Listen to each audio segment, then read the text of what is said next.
Paz e misericórdia da parte de nosso Senhor Jesus Cristo. Bem-vindo a você que nos acompanha aqui neste canal para mais uma Escola Bíblica Dominical. Nesse terceiro trimestre de 2022, estamos a estudar os ataques contra a Igreja de Cristo, a sutileza de Satanás nesses dias que antecedem a volta do Senhor Jesus. E nesta lição de número 3, a sutileza da imoralidade sexual. A palavra-chave desta lição é imoralidade. A base, o texto de ouro, o centro, está na 1 de Coríntios, capítulo 6 e versículo 18. Fugir da prostituição, todo pecado que o homem comete é fora do corpo, mas o que se prostitui peca contra o seu próprio corpo. E a verdade prática, as escrituras condenam toda forma de prática sexual fora da esfera do casamento constituído por Deus. Bem interessante aqui essa explicação, da verdade prática, que a prática sexual ela é aceita, ela é valiosa, ela tem o seu peso, o seu devido valor somente dentro do casamento, mas do casamento constituído na forma prescrita por Deus. Porque existe hoje muitas formas de casamento que não são aquelas ortodoxas, com respaldo na palavra de Deus. A nossa lição ela está dividida, é um assunto bastante forte, extenso, profundo, que não dá para ser assim explanado em tão poucos minutos. O tópico primeiro, ele vai falar sobre a revolução sexual. O 2 vai falar das principais distorções da sexualidade sadia. O tópico 3, o padrão bíblico para uma sociedade sadia. São esses os pontos aqui. A revolução sexual, os principais distorções da sexualidade e o parâmetro bíblico para regular estas coisas. Logo aqui na introdução, nós vamos encontrar que as práticas antes vistas como pecaminosas e até mesmo criminosas passaram a ser tratadas com naturalidade e normalidade. Por exemplo, o sexo antes do casamento entre pessoas solteiras, que era visto como fornicação, passou a ser uma prática cada vez mais aceita e tolerada. Da mesma forma, o adultério, que já foi tratado como crime, também passou a ser visto com naturalidade, bem como a normalização da homossexualidade. Aqui nós vemos, nesta lição, logo aqui na introdução, já uma visão geral. E a palavra-chave é imoralidade. Mas para que possamos falar sobre a imoralidade, nós precisamos ver então o que é moral. O que é moral? Primeiramente, para entendermos assim em poucas palavras, a ética, para falarmos da moral, precisamos falar da ética. A ética é a teoria, é um conjunto de princípios que regem uma sociedade, que regem um grupo, que regem determinadas pessoas dentro de determinada situação. Por exemplo, a ética cristã é uma coisa, a ética do mundo é outra. E assim a ética em cada profissão existe ali o seu código, as suas normas éticas a serem seguidas, a serem observadas. Então a ética, na verdade, ela é o compartilhamento de princípio que unem pessoas, que unem grupos de uma mesma fé, de uma mesma crença, de um mesmo comportamento filosófico. E a moral, então o que seria a moral? A moral é a prática. A moral ela não pode ser compartilhada, generalizada ao grupo. A moral ela é a prática pessoalíssima de cada pessoa. Ela é pessoalíssima, ela é individualizada. Enquanto a ética atua no coletivo, a moral ela é manifesta na prática no individual. E é esse o tema que nós vamos falar nesta ocasião. Logo no primeiro ponto, nós vemos aqui o comentarista, ele traz a questão da revolução sexual. Essa revolução sexual, na verdade, ela foi dividida em várias etapas. Agora, alguns falam da revolução sexual, o que levou ali aquela naquele evento bíblico, onde aquela jovem dança na festa de aniversário de Herodes, e ele fala para que ela escolha até metade do reino, ele daria a ela, porque ele se agradou daquela dança. Aí ela pergunta para a mãe, e a mãe então fala para que ela peça a cabeça de João Batista. Por quê? Porque João Batista havia denunciado o pecado de Herodes, porque ele havia cometido adultério, tomado por mulher a mulher do seu irmão. E agora a sua sobrinha dança na frente dele, e a mãe, que era também adúltera, né, a adulterina, ela pede então para que a sua filha peça a cabeça de João Batista. Pois bem, aquela dança era uma dança de cunho sexual, para alcançar e atingir poderes políticos. O alvo era esse. Mas isto não posso assim qualificar ou classificar isto como uma revolução sexual. Não, isso não é uma revolução sexual. Por quê? Porque essas práticas pecaminosas, ela já era conhecida já naquelas populações bem antigas, porque o homem ele foi corrompido pelo pecado, e as práticas da promiscuidade, a prática do pecado, do adultério, da prostituição, isso já era uma prática antiga, inclusive dos cananeus, que o Senhor Deus, quando manda a carta, passa a lei para Moisés, ele ordena para que não houvesse todas aquelas práticas, as práticas homossexuais, a prática do bestialismo, hoje tratado como zoofilismo, que é o relacionamento do ser humano com animais. Isso já era uma prática cananeia. Desta forma, a gente observa que estas práticas imorais, de corrupção sexual, ela já era uma prática antiga da população cananeia. E não somente na população cananeia, também na população babilônica.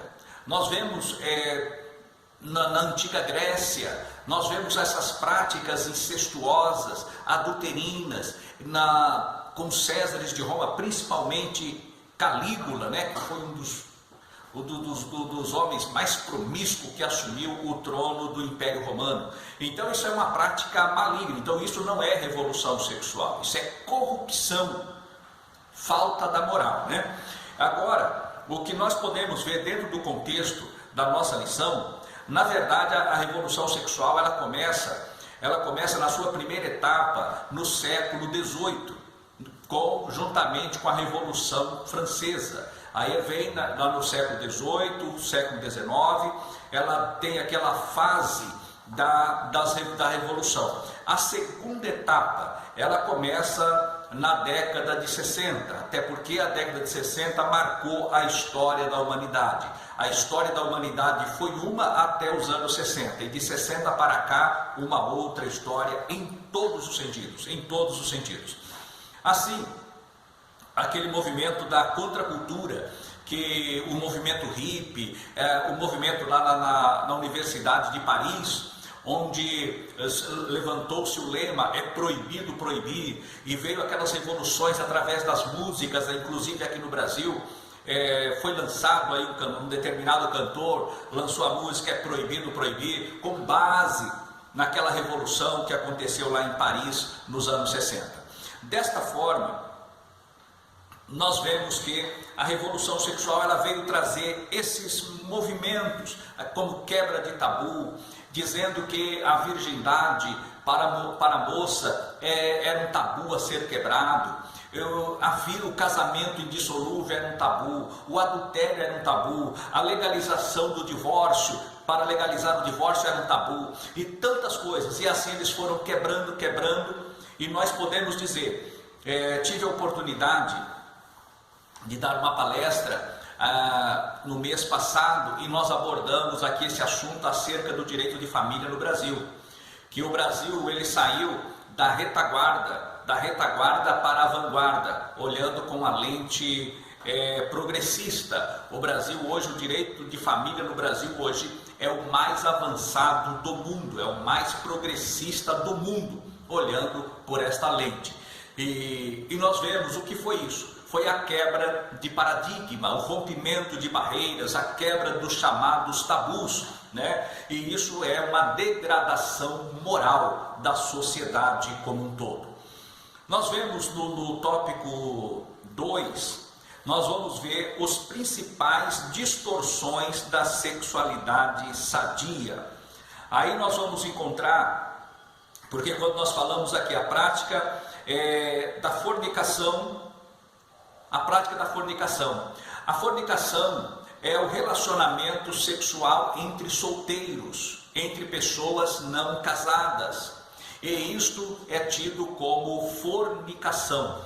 Hoje, as pessoas que não têm o padrão bíblico que aguarda a vinda do Senhor Jesus Cristo, tornou-se uma prática corrente, o sexo antes do casamento entre os jovens, entre aqueles que estão namorando.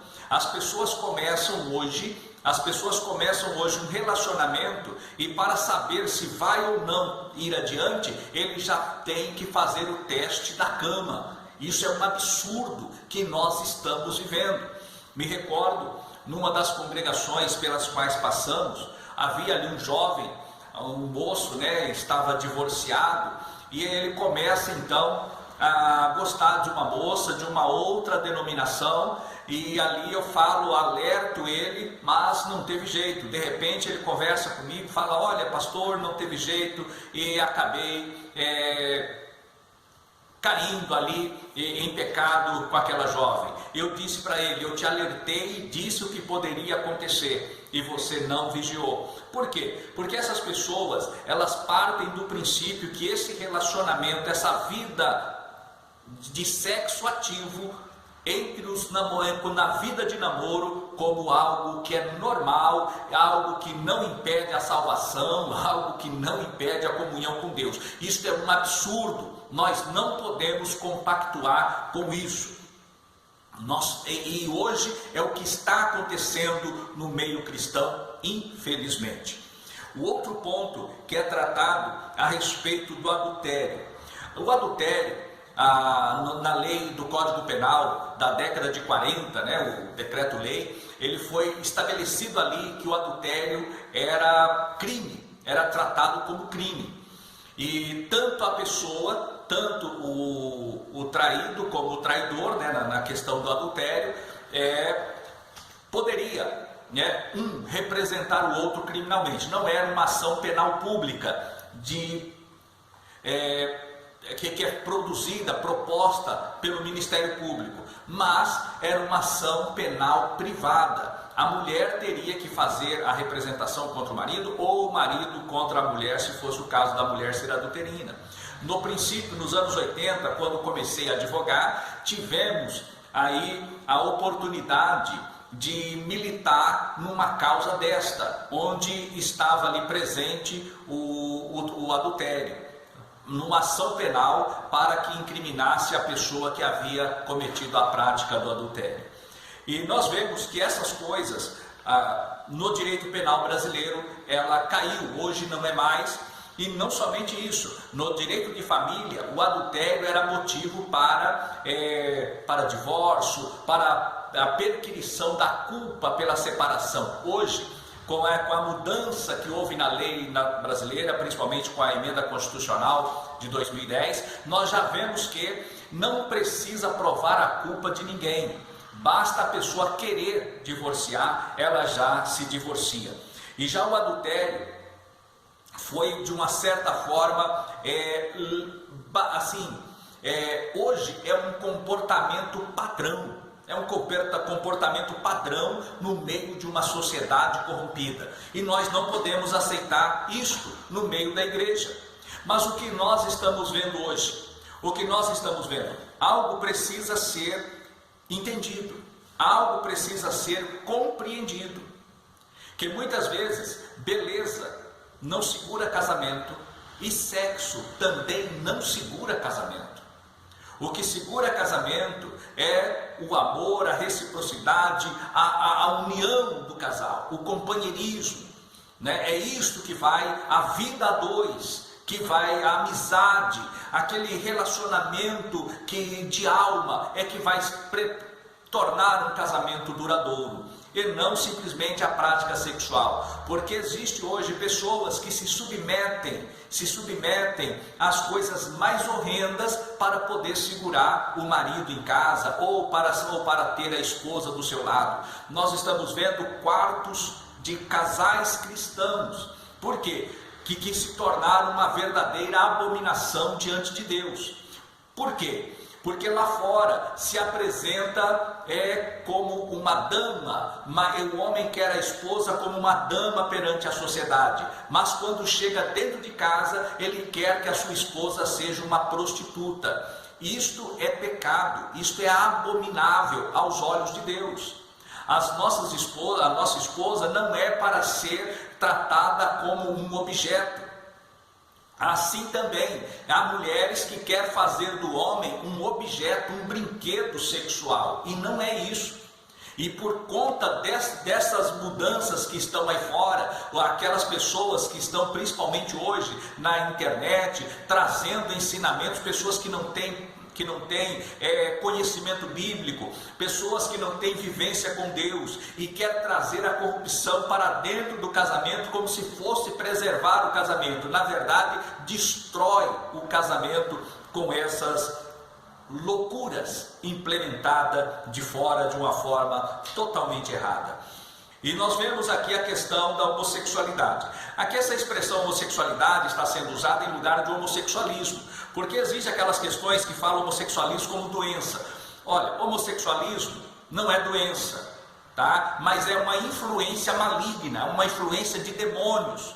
Porque Deus, quando criou o homem, Deus não criou meio homem, meia mulher. Ele criou macho e fêmea, homem e mulher os criou.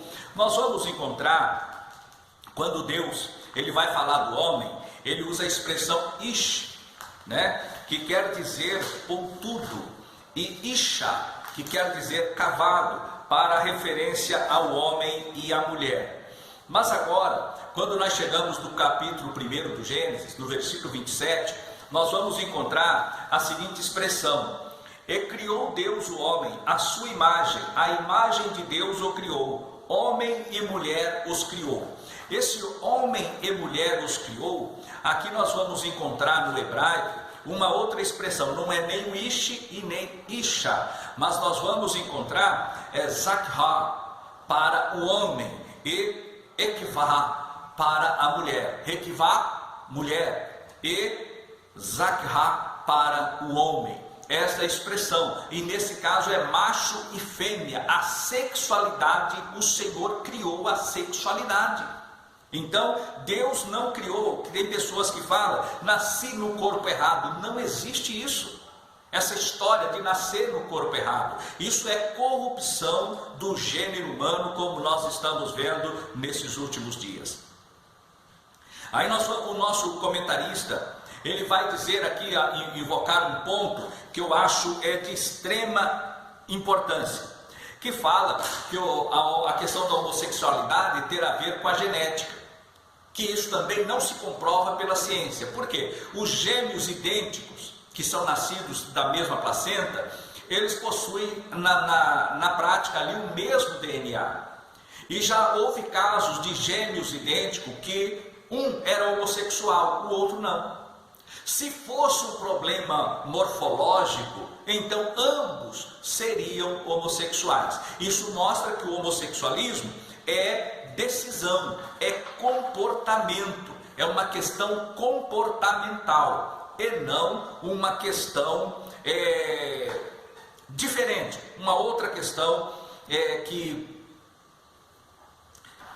alguém venha dizer, não, é problema psicológico, não, irmãos, o que há é uma influência de Satanás para corromper aquilo que Deus criou de maneira sábia, de maneira perfeita, de maneira linda.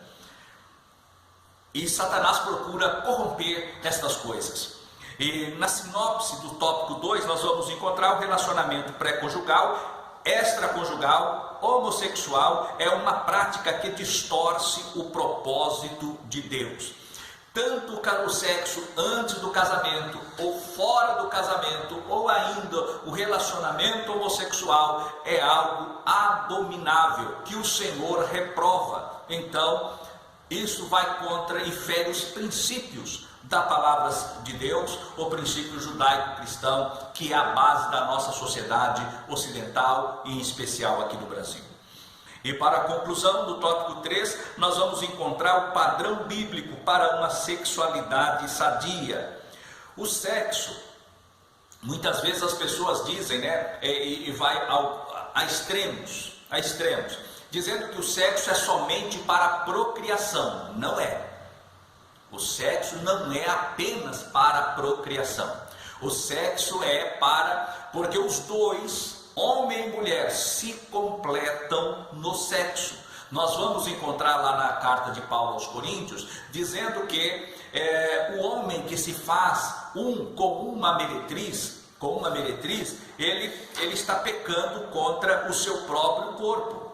Está pecando, isso faz parte, inclusive, aqui do nosso texto básico da nossa lição. Olha só, versículo 16, diz assim: ou não sabeis que o que se ajunta com a meretriz faz-se um corpo com ela? Porque serão, disse, dois numa só carne. Mas o que se junta com o Senhor é o mesmo Espírito. Nós em Espírito estamos ligados com Deus. E se nós nos unirmos no nosso corpo com alguém que não é a esposa ou o esposo, está afrontando a Deus. Isso é pecado. Isso é pecado. Assim nós temos que entender que a vida sexual, ela é complemento, primeiro ponto é satisfação, é complementação de um para com o outro. O homem é um ser sociável e que depende, que ele sente necessidade desta comunhão, dessa comungação com outra pessoa, porque a mulher completa o homem e o homem, por sua vez, completa a mulher. E nesse ponto, porque nós vemos, a Bíblia diz lá em Gênesis, né, que o Senhor cerrou uma costela do homem e dessa costela fez a mulher. E as pessoas zombam, falam tanta coisa a respeito da Bíblia porque diz isto. Mas agora a ciência comprova, né, tem um dado científico agora, que a parte do corpo onde produz mais células troncos é justamente a costela, que possui tudo que o corpo precisa, está na costela. Daí a própria ciência que combate a Deus, quando vai pesquisar para negar a Deus, acaba confirmando o que diz a sua palavra. Então o sexo, ele é um complemento, e nós temos que entender esse detalhe. É por isso que o jovem, ele deve, uma certa feita, um moço, ele foi falar sobre namoro, ele dizendo o seguinte, que não precisava orar para namorar. Primeiro ele tinha que namorar, conhecer, para depois ele orar. Não, irmão. O jovem cristão, ele não ora para pedir a Deus uma namorada, mas uma esposa, mais um esposo. Por quê? Quando ele ora nesse sentido, Deus vai preparar, porque apesar de ser uma escolha pessoal, Deus vai colocar diante deste que busca alguém que possa lhe atender em todos os sentidos, não somente no sentido humanitário, não somente no sentido emocional, não somente no sentido sentimental, mas também físico, no sentido físico. Deus vai preparar alguém que o completa e que a completa inteiramente. É por isso que precisa orar antes de começar, para que Deus oriente e que a decisão seja a melhor possível. E nós precisamos entender isso. E esse moço veio dizer que não precisava orar para namorar. Eu o repreendi e falei para ele, desta maneira não. A nossa mocidade tem que ser ensinada segundo os padrões bíblicos, e não com esse ensinamento corrompido que vem de fora. E por fim, nós vamos encontrar aqui a questão do pastoreio em relação à prática homossexual. Eu vi uma entrevista de um grande líder que aquilo me aborreceu, me entristeceu, quando ele disse o seguinte, que ele não se preocupa com comportamento, mas apenas com salvação. Agora, é o nosso comportamento que vai produzir os frutos. É o nosso comportamento que vai dizer se está ou não está, e a nossa vida prática é que vai dizer se estamos ou não estamos seguindo a palavra de Deus. E essa pessoa, ele então defende que a pessoa pode continuar na prática homossexual, que ela será salva. Não é assim. O que a Bíblia diz que era pecado lá no primeiro século, para Pedro, para Paulo, que escreve ali na carta aos Romanos, no capítulo 1, aquilo é claro, está mostrando ali que esta prática homossexual é pecado diante de Deus, e tudo aquilo que é pecado diante de Deus nos separa. E se algo que nos separa de Deus, como estaremos ao lado de Deus se a nossa prática dele nos separa? Então, isso é um ensinamento errado, um ensinamento deletério, que nós não podemos dele compartilhar. A pessoa homossexual, alguém pode dizer assim, mas tem ódio do homossexual? De maneira nenhuma. É uma vida, é uma pessoa que nós, assim como é aquele que mente, aquele que rouba, aquele que comete crime, aquele que tem um defeito, que às vezes ele não comete crime, entendeu? Mas ele é um hipócrita, ele é um falso, ele é um mentiroso, entendeu? Então essas pessoas, elas estão condenadas ao inferno da mesma forma, porque isso também é prática que sai fora do padrão bíblico. O mentiroso, às vezes ele não cometeu crime nenhum, mas ele é um mentiroso. Ele não cometeu crime nenhum, mas ele é um hipócrita. Ele vai estar condenado diante de Deus. A Bíblia diz que está condenado. Logo, a prática homossexual também separa o homem de Deus e, por vias de consequência, vem a condenação. Assim como nós pregamos, assim como nós aconselhamos, assim como nós amamos, assim como nós buscamos trazer essas pessoas, o adúltero, o prostituto, o mentiroso, o hipócrita, também o homossexual, nós temos que apresentar a salvação em Cristo Jesus, porque o Senhor Jesus é quem liberta. Me recordo, uma das pessoas que evangelizou a mim, que mandou cartas me evangelizando, naquela época não tinha internet, não tinha e-mail, era por carta enviada pelo correio mesmo. Quantas cartas de pregação eu recebi, quantos folhetos recebi, e no dia que me batizei, essa pessoa veio no nosso batismo, meu e da minha irmã, nós batizamos, porque fomos também por esta pessoa evangelizada. E quem era esta pessoa? É uma pessoa que havia saído do homossexualismo, estava com uma vida mudada, uma vida transformada, obreiro na obra de Deus, fazendo a obra de Deus, constituiu família. Então o que temos que fazer? Deus, ele salva, o Senhor liberta, o Senhor restaura, porque o Evangelho é poder de Deus para a salvação de todo aquele que crê. Amém.